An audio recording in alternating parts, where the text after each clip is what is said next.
Okay, now the fun part. We're going to work on ring dips, and I'm going to give you 3 progressions. Start at the first one, and then once that's comfortable, move to the second one. Once that's comfortable, move to the third one. So, first version, make sure your rings are at the same height, and they are at a height where you can have your arms straight at the top. So we need to get to the top position here, with your feet still on the floor. So once you have that, you're going to come down into your ring dip by bending the legs. When you go into a dip, your shoulders come forwards and your forearms stay vertical to the floor. You're going to do the prescribed number of reps. Now notice that you can actively put more force into your arms and you can use your legs less. So if you are particularly tired, you can push more with your legs, but really the aim of this exercise is to use the legs as little as possible.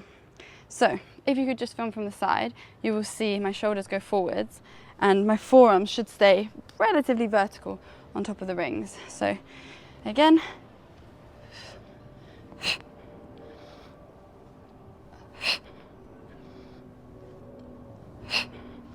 great. Now exercise 2. So provided that's all fine, take a band. I only have this band today. It is a very thin band. I would recommend starting with a nice thick band, and then as it gets easy, you can progress to lighter bands. Kind of more or less the same setup of the rings works. You're going to place the band just hanging inside the rings and place your hands on top so that it doesn't move. Then one knee goes into the band. By keeping the rings quite low to the ground, it's very easy to step in and out of the band, which is important for safety.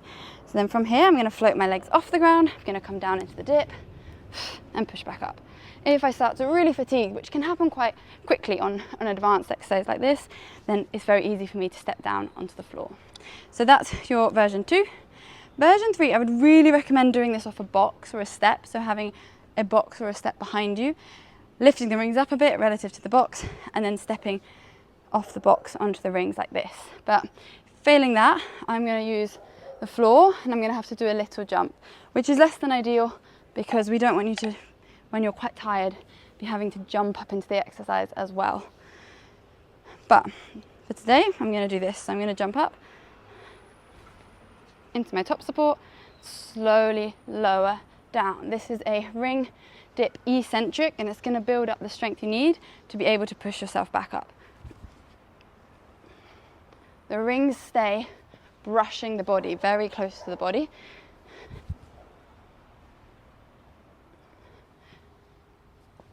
So you're going to do ring dips eccentrics for the prescribed number of reps. This is going to help build you up to your first ring dip. This is an exercise that is going to require raw strength, so it may take a few weeks or months to build up the strength to do multiple reps or even 1 rep of a ring dip. It is a challenging exercise. Be patient with yourself.